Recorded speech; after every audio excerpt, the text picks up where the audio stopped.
राधे राधे दोस्तों, आप सभी का स्वागत है आपके अपने यूट्यूब चैनल में सोनू सर कॉमर्स क्लासेस में। तो आप लोग के लिए लेकर आया हूँ इंपॉर्टेंट फार्मूला जो आपके एग्ज़ाम में हेल्प करेगा।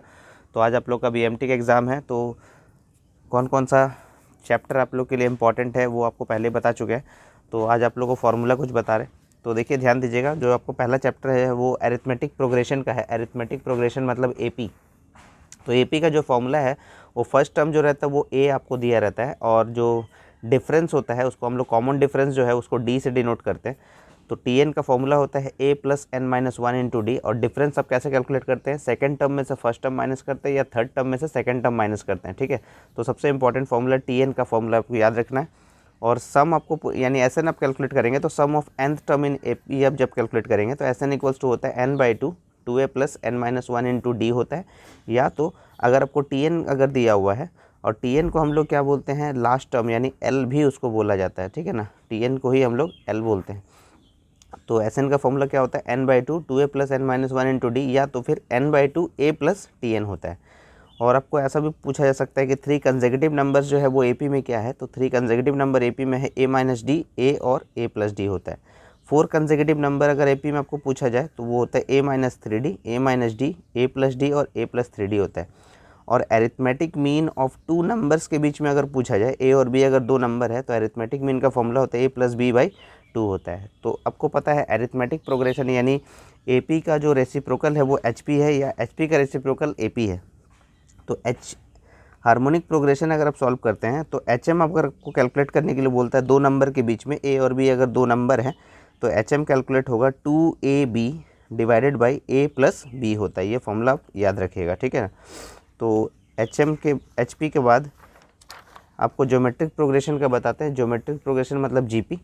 तो इसमें भी ए जो है वो फर्स्ट टर्म होगा, और आर यानी यहाँ वहाँ डी था तो यहाँ पर आर हो जाएगा, यानी कॉमन रेशियो जो है वो आर है।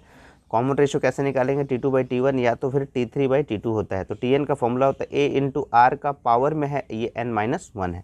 आपको एस एन भी पूछा जा सकता है। तो sum of nth term in G P अगर आप कैलकुलेट करते हैं तो एस एन का फॉर्मूला है ए इंटू आर का पावर एन माइनस वन, जब आर बड़ा हो एक से, ठीक है ना, तब ये फॉर्मूला अप्लाई कीजिएगा। और जब आर का वैल्यू जो है एक से छोटा रहेगा तो एस एन का फॉर्मूला हो जाएगा a into one minus r का power n divide by one minus r होता है। तो देखिए कॉन्सेप्ट क्या है कि आर बड़ा है तो आर पहले लिखेंगे, और आर अगर छोटा है तो आर को बाद में लिखेंगे, ठीक है ना, ये याद रखिएगा। Sum of infinite term in GP अगर कैलकुलेट करते हैं तो एस इनफाइनाइट का फॉर्मूला हो जाएगा, इसमें भी आर अगर एक से बड़ा है तो a divided by r minus one होता है। और एस इनफाइनाइट में और एक फॉर्मूला अप्लाई कर सकते हैं, जब आर का वैल्यू एक से कम होगा तो a divide by one minus r होता है, याद रखिएगा। इसमें भी थ्री कंसेक्यूटिव नंबर पूछा जा सकता है। तो थ्री कंसेक्यूटिव नंबर जो है वो है ए बाई आर, ए और ए आर। जो आपका मोस्ट कॉमनली फॉर्मूला ये यूज़ होता है वो आपको बताया जा रहा है। और ज्योमेट्रिक मीन अगर टू नंबर्स के बीच में अगर आप निकालते हैं तो ज्योमेट्रिक मीन का फॉर्मूला होता है रूट अंडर ए बी होता है, ठीक है ना, याद रखिएगा। तो ये आपका ज्योमेट्रिक प्रोग्रेशन से रिलेटेड था। अब आपको इंपॉर्टेंट फार्मूला जो है वो परम्यूटेशन एंड कॉम्बिनेशन से है। तो परम्यूटेशन अलग हो जाता है, परम्यूटेशन का मतलब होता है अरेंजमेंट्स, कितने तरीके से आप अरेंज कर सकते हैं, अरेंजमेंट्स। तो परम्यूटेशन का फॉर्मूला देखिए आप कैसे लिखेंगे, the number of permutation of n different things होता है taken r at a time, ठीक है ना। तो ये एन पी आर के फॉर्म में लिखा जाता है। तो n different things permutation taken r, तो इसका फॉर्मूला होता है n factorial divided by n minus r factorial. ये फैक्टोरियल का साइन होता है, ठीक है। तो जैसे मान लीजिए अगर फोर फैक्टोरियल लिखा है तो इसको आप क्या लिखेंगे, four into three into two into one. ये डिक्रीजिंग ऑर्डर में आपको लिखा जाता है। कभी कभी आपको जीरो फैक्टोरियल अगर दिखेगा तो उसका वैल्यू क्या होता है, वन होता है। ऑब्जेक्टिव में आपको पूछा जा सकता है जीरो फैक्टोरियल का मतलब क्या होता है, वन होता है। एन फैक्टोरियल अगर दिया रहता है तो इसको आप सॉल्व कर सकते हैं n into n minus one, n minus two, n minus three and so on. आप इसको कंटिन्यू कर सकते हैं। अगर मान लीजिए कभी रिपीटेड थिंग्स के बारे में आपको दिया जाता है, जैसे मान लीजिए अगर लिखा हुआ है एप्पल, ठीक है, तो इसमें जो है पी रिपीटेड हो रहा है, तो इसके लिए आपको जैसे नंबर ऑफ लेटर कितना दिया हुआ है, 5 दिया हुआ है, तो आप क्या लिखेंगे, 5 फैक्टोरियल डिवाइडेड बाई पी दो बार है तो यहाँ पर क्या हो जाएगा, 2 फैक्टोरियल हो जाएगा। तो यहाँ रिपीटेड थिंग के लिए एन फैक्टोरियल, अगर पी जैसे रिपीट हुआ है तो उसके लिए एन वन फैक्टोरियल, और भी अगर कोई लेटर अगर रिपीट होगा उसके लिए n two factorial, n three factorial. इस टाइप से आप रिपीटेड के लिए फॉर्मूला यूज़ कर सकते हैं, ठीक है ना। तो एक सर्कुलर परम्यूटेशन भी आता है। तो the number of circular permutation of n different things, circular table का अगर बात किया जाता है, सर्कुलर तो उसमें आपको बोल दिया जाएगा कि लेडीज़ और जेंट्स बैठे हुए हैं तो उनका अरेंजमेंट करना है, तो उसके लिए फॉर्मूला हो जाता है n-1 फैक्टोरियल होता है। ठीक है, कॉमन फॉर्मूला आपको बताया जा रहा है। नेक्स्ट जो है आपका कॉम्बिनेशन है। कॉम्बिनेशन का मतलब होता है सिलेक्शन। कॉम्बिनेशन का मतलब क्या होता है? सिलेक्शन। सिलेक्शन जो होगा, the number of combination of n different things taken r at a time, तो n c r के फॉर्म में लिखा जाता है। n factorial divide by n minus r factorial, यहाँ तक तो सेम है, इनटू r फैक्टोरियल होता है। ठीक है ना। और एक कॉन्सेप्ट आपको दिया रहता है, n c x के फॉर्म में या n c y के फॉर्म में अगर इक्वल्स टू अगर लिखा हुआ है तो n इक्वल्स टू होता है x plus y. Common formula है, याद रखिएगा इसको। ठीक है ना। तो परम्यूटेशन कॉम्बिनेशन के बाद नेक्स्ट आपका चैप्टर है डिटर्मिनेंट का। तो डिटर्मिनेंट में जो है आपको कुछ वैल्यू दिया रहेगा, जैसे a1 a2 ये दो वैल्यू दिया हुआ है, b1 b2 दो वैल्यू दिया, तो क्रॉस मल्टीप्लाई आपको करना पड़ता है। ठीक है, तो जैसे a1 into b2 minus b1 into a2, इस फॉर्म में आप सॉल्व करते हैं और आपको ऑब्जेक्टिव में क्वेश्चन पूछ सकता है ऐसा। और अगर 3 रो 3 कॉलम में अगर आपको दिया रहता है तो क्या हो जाएगा, एक प्लस में रहता है, एक माइनस में रहता है, एक प्लस में रहता है। तो ये a1 a2 a3 है, b1 b2 b3 है, c1 c2 c3 है। तो इसको लिखने का तरीका, अगर आप a1 अगर लिख रहे हैं, इस रो का यूज़ कर रहे हैं, इस कॉलम का आपको यूज़ नहीं कर, इस रो का अगर a1 ले रहे हैं तो यहाँ से कोई और डिजिट का यूज़ नहीं करना है, यहाँ से और कोई कॉलम में कोई डिजिट का यूज़ नहीं करना है। तो क्या क्या डिजिट्स बच जाएगा, b2 b3 c2 c3, तो ये आपको लिखा गया है यहाँ पर। नेक्स्ट आपका क्या है, b1। अगर आप इस रो का यूज़ करते हैं तो इस रो और इस कॉलम का यूज़ नहीं करेंगे, तो क्या क्या बचेगा, a2 a3 और c2 c3। और लास्ट है आपका c1 का यूज़ करते हैं अगर, तो इस कॉलम और इस रो का यूज़ करते हैं तो आपका a2 a3 b2 b3 होता है। ठीक है, एक सबसे इंपॉर्टेंट चीज़ है कि अगर 2 रोज या 2 कॉलम्स आर आइडेंटिकल, एक जैसा समरूप अगर होता है, then the value of determinant क्या होता है, 0 होता है। ये आपको ऑब्जेक्टिव में पूछा जा सकता है। जैसे 1 1 1 लिखा हुआ है, 2 3 5, तो ये दो आपका रो यानी r1 और r2 जो है आइडेंटिकल है, तो इसका वैल्यू क्या हो जाएगा, 0 हो जाएगा। या तो फिर कॉलम वाइज भी आपको ऐसा अगर लिखा हुआ है, तो देखिए ये कॉलम वाइज आपका c1 और c2 जो है आइडेंटिकल है, तो इसका वैल्यू भी क्या हो जाएगा, 0 हो जाएगा। ठीक है ना। नेक्स्ट आपका चैप्टर जो है वो मैट्रिसेस है। मैट्रिसेस में तो कोई ऐसा कोई फॉर्मूला नहीं है, लेकिन एक फॉर्मूला सिर्फ आपको बता सकते हैं उसमें, इन्वर्स मैट्रिक्स का। ठीक है ना। तो इन्वर्स मैट्रिक्स जो है उसको हम लोग ए के ऊपर -1 से डिनोट कर सकते हैं। इन्वर्स मैट्रिक्स का फॉर्मूला होता है adjoint A by A module, लिखते हैं हम लोग इसको। ठीक है ना। ये आपका इन्वर्स मैट्रिक्स का कॉन्सेप्ट है। बाकी तो आपको पता होगा मैट्रिक्स का सवाल जो है रो और कॉलम पे डिपेंडेंट है।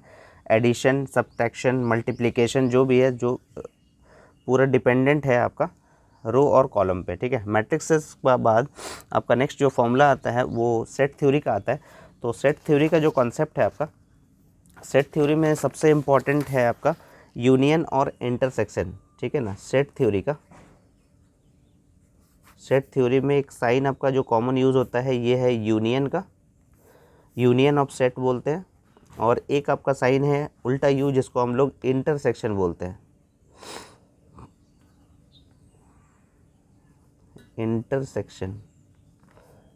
Intersection of set. ठीक है। ये दो कॉमन जो है यूज़ होता है यहाँ पर।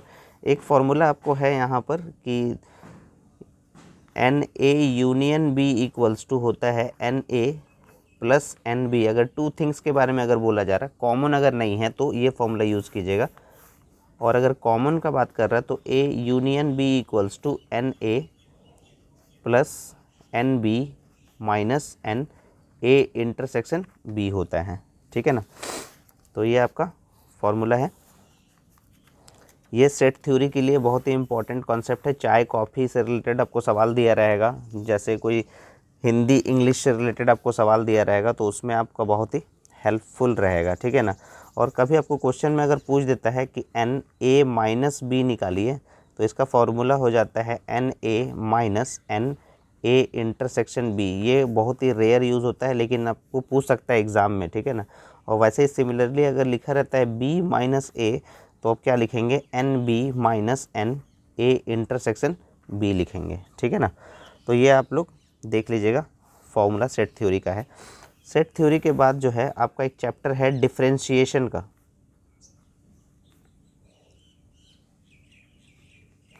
डिफरेंशिएशन, तो डिफरेंशिएशन में जो है आप पहला फॉर्मूला लिखते हैं डी बाई डी एक्स का पावर क्या लिखते हैं, n लिखते हैं। तो उसको सॉल्व करते हैं तो क्या लिखते हैं, पहले इसका पावर लिखते हैं यानी n लिखते हैं, फिर क्या लिखते हैं वेरिएबल यानी x लिखते हैं, फिर n-1 कर देते हैं। ये पहला फार्मूला है। फिर अगर आप d बाई डी एक्स, अगर आप x का डिफरेंशिएशन करते हैं विथ रेस्पेक्ट टू x तो ये क्या होता है, 1 होता है, ठीक है ना। तीसरा जो फार्मूला है इसका d बाई डी एक्स, अगर कोई कांस्टेंट अगर रहता है जैसे c d कुछ भी x के अलावा तो उसका वैल्यू क्या होता है, 0 होता है, ठीक है ना। फोर्थ नंबर जो है जैसे आप लिखते हैं d बाई डी एक्स, अगर कोई वैल्यू रहता है जैसे 5 दिया हुआ है, 10 दिया हुआ है तो उसका वैल्यू क्या हो जाएगा, 0 हो जाएगा, ठीक है ना। 4 फार्मूला हो गया। पांचवा फार्मूला जो है हम लोग ऐसा लिख सकते हैं डी बाई डी एक्स, अगर e to the power x लिखा हुआ है तो उसका डिफरेंशिएशन e का पावर x ही होता है, ठीक है। छठा फार्मूला जो है डी बाई डी एक्स, ये बहुत ही कॉमन फार्मूला है जो आपको यूज़ होता है। log x आपको अगर दिया रहता है तो उसका डिफरेंशिएशन 1 बाई एक्स होता है, ठीक है ना। और d बाई डी एक्स, अगर a का पावर x कभी दिया रहता है तो उसका जो फार्मूला है a का power x into log a होता है, ठीक है ना। तो ये 7वां फार्मूला था।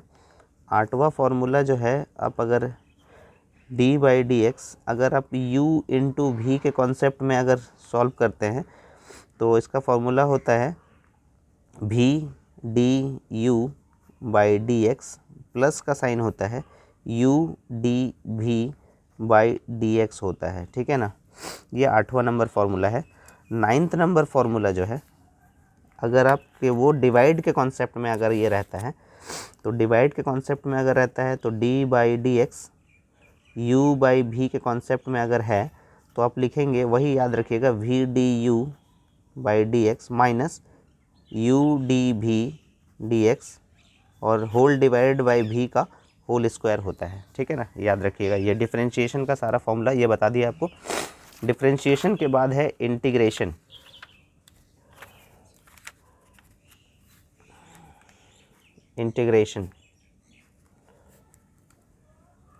इंटीग्रेशन में जो है कॉमन आपका फॉर्मूला है पहला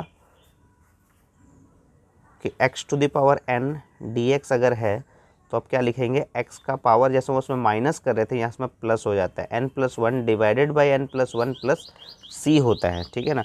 तो ये आप याद रखिएगा। उसके बाद जो है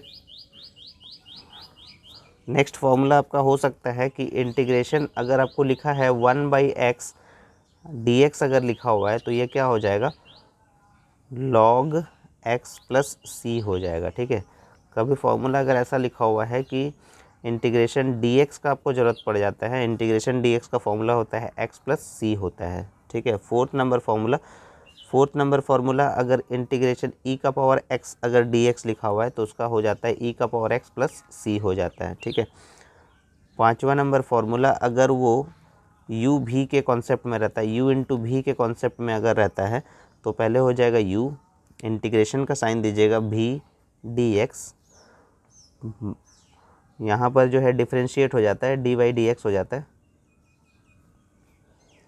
ठीक है ना, minus v u D x हो जाता है। ये ऐसा सॉल्व करते हैं इसको, ठीक है ना, 5वां। और बस इतना फॉर्मूला अगर आप याद रखते हैं तो इंटीग्रेशन का कोई भी सवाल आप सॉल्व कर सकते हैं, ठीक है। नेक्स्ट आपका जो है वो है स्टैट्स पोर्शन से रिलेटेड। तो स्टैटिस्टिक्स का पोर्शन में आपको मीन मीडियन मोड का कॉन्सेप्ट पूछा जाता है। तो अगर आप मीन का फॉर्मूला का यूज़ करते हैं तो मीन का जो है एक है इंडिविजुअल सीरीज़, इंडिविजुअल सीरीज़ में, अब इंडिविजुअल सीरीज़ में आपको x दिया रहता है सिर्फ, तो इसमें एक आता है डायरेक्ट मेथड। तो डायरेक्ट मेथड में आप लिखेंगे x bar equals to sigma x by n होता है। और शॉर्टकट मेथड अगर आप यूज़ करते हैं, x बार इक्वल्स टू क्या होता है, a plus sigma D x by n होता है, ठीक है ना। ये इंडिविजुअल सीरीज़ के लिए। दूसरा होता है डिस्क्रीट सीरीज़ के लिए, जिसमें आपको x और f दिया रहता है। तो डिस्क्रीट सीरीज़ के लिए क्या होता है, उसमें भी आता है डायरेक्ट मेथड और शॉर्टकट मेथड। तो अगर आप डायरेक्ट मेथड का यूज़ करते हैं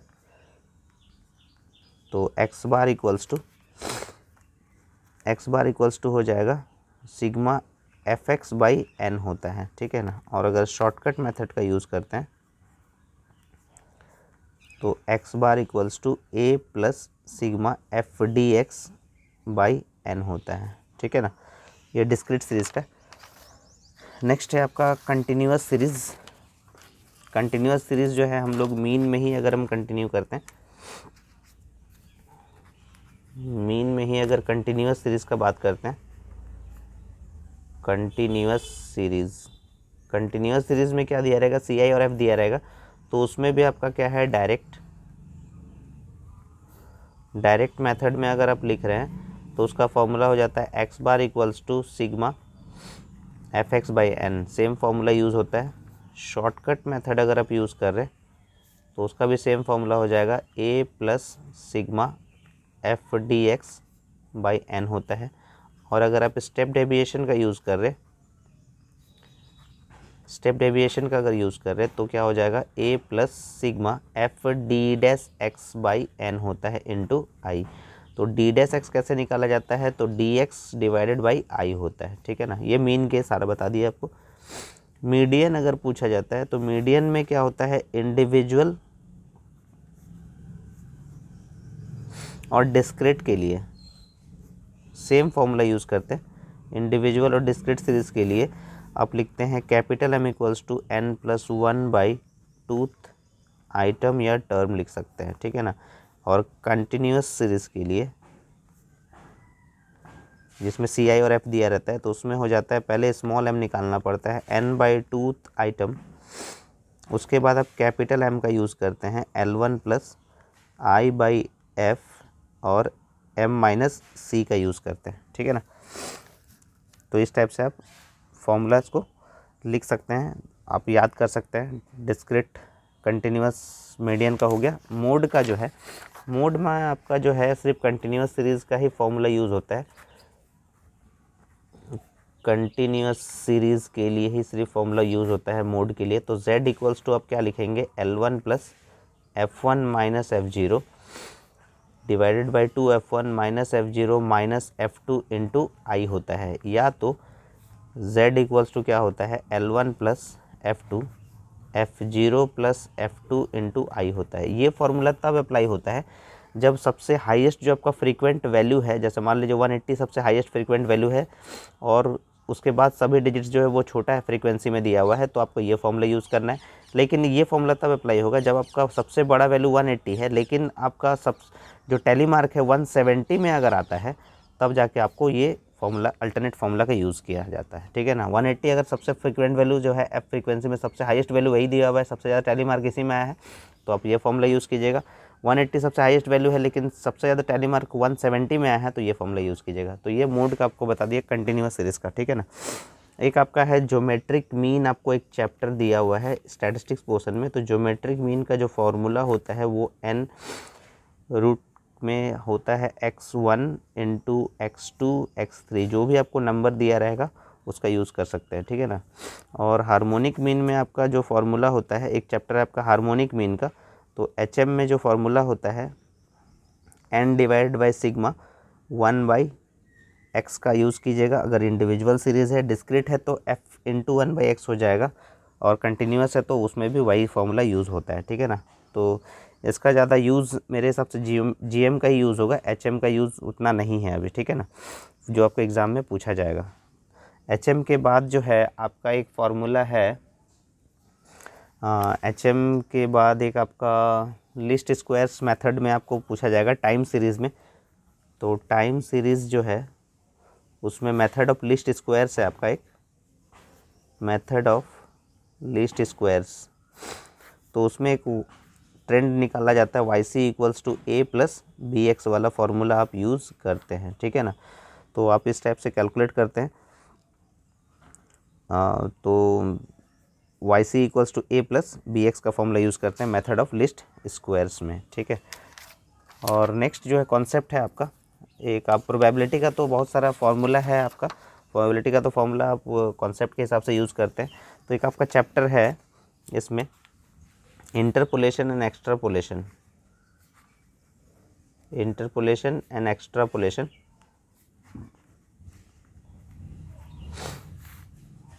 इंटरपोलेशन एक्सट्रापोलेशन में जो सबसे पहला जो मेथड है, जो सबसे इम्पॉर्टेंट है आपके लिए, वो है binomial method, binomial expansion method. तो उसमें आप क्रिएट कर सकते हैं, बहुत सारा फॉर्मूला आपको दिया हुआ है, देखे होंगे आप, y - 1 का पावर 4 इक्वल्स टू 0, तो उसमें कुछ लिखा रहता है। y - 1 का पावर 5 अगर लिखा है तो उसमें कुछ फार्मूला होता है। तो आपको क्रिएट करना सिखाते हैं कैसा होता है, ठीक है। जैसे मान लीजिए आपको डेटा दिया हुआ है 20, 21, 23, एक डैश दिया हुआ है, फिर लिखा हुआ है 26, 28 आपको दिया हुआ है, तो एक डैश दिया हुआ है, 1, 2, 3, 4, 5 डेटा दिया हुआ है। तो आप कैलकुलेट करना होगा y - 1 का पावर 5। तो इसका फार्मूला हो जाता है, आपको सबसे पहले लिखा जाता है इसमें y5, फिर लिखा जाता है y4, फिर लिखा जाता है y3, फिर लिखा जाता है y2, फिर लिखा जाता है y1, फिर लिखा जाता है y0।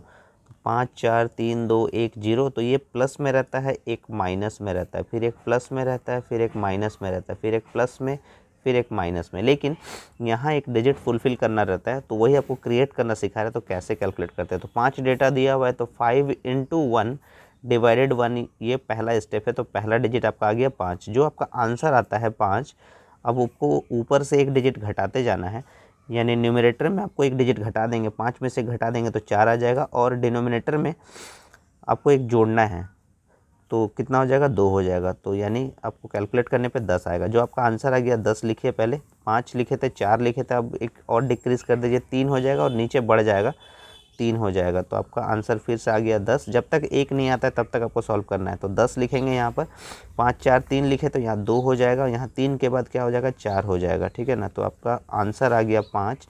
और नेक्स्ट आप लिखेंगे 5, जो आपका आंसर आ चुका है, इंटू 1 डिवाइड बाई क्या हो जाएगा, 5। तो आपका 1 आ चुका है यहाँ पर। तो ये जो डेटा आया है आपको इसको फुलफ़िल करना है। तो पहला डिजिट में लिखेंगे 5, फिर आप लिखेंगे यहाँ पर 10, फिर लिखेंगे यहाँ पर 10, फिर लिखेंगे यहाँ पर 5, और फिर लिखेंगे 1, ठीक है। तो उसी टाइप से आप 4 का भी कैलकुलेट कर सकते हैं। तो जितना भी आपको 4 का अगर आपको कैलकुलेट करना है तो क्या लिखेंगे, 4 × 1/1, तो कितना आ जाएगा आपका 4। जो आंसर आ गया पहले उसको लिखिए 4। अब बताइए क्या होगा, 4 में से 1 घटा देंगे तो 3 आ जाएगा, और 1 में 1 जोड़ देंगे तो कितना हो जाएगा, 2 हो जाएगा, 1 के बाद 2 आएगा। तो आपका दूसरा आंसर हो गया 6। जो आंसर आ चुका है 4, 3 हुआ तो 2 हो जाएगा, और नीचे 2 के बाद क्या हो जाएगा, 3। तो आपका नेक्स्ट आ गया 4, फिर क्या लिखेंगे 4, फिर यहाँ 2 था तो यहाँ कितना हो जाएगा, 1 हो जाएगा, और नीचे 4 हो जाएगा। तो इसके लिए आपका आंसर आ गया 1। तो 1 तक आ चुका है। तो y - 1 का पावर अगर 4 आप लिखते हैं तो सबसे पहले क्या लिखेंगे, यहाँ पर 4 लिखेंगे, फिर क्या लिखेंगे, 3 लिखेंगे, फिर क्या लिखेंगे 2, फिर क्या लिखेंगे 1, फिर क्या लिखेंगे 0। ये प्लस में है, ये माइनस में है, ये प्लस में है, ये माइनस में है, और ये प्लस में है। तो पहला डिजिट आपका क्या है, 4 है, फिर क्या है 6 है, उसके बाद क्या है 4 है, फिर क्या है 1 है। इस टाइप से आप क्रिएट कर सकते हैं। बाइनोमियल एक्सपेंशन मेथड का ये फार्मूला आपको बताया गया, ठीक है ना। तो फार्मूला आप अच्छा से लर्न कर लीजिएगा और अच्छा से एग्ज़ाम दीजिएगा। आंसर की के साथ मिलते हैं। और अगर आप चैनल पे नए हैं तो चैनल को सब्सक्राइब कर दीजिए, ज़्यादा से ज़्यादा शेयर करें ताकि सबका एग्ज़ाम जो है बहुत ही अच्छा जाए और अच्छा स्कोर कर पाए आप लोग। और प्रैक्टिस करते रहिए जब तक आपका एग्ज़ाम नहीं दे देते हैं। अभी तक आपके पास बहुत टाइम है, तो तब तक के लिए राधे राधे दोस्तों।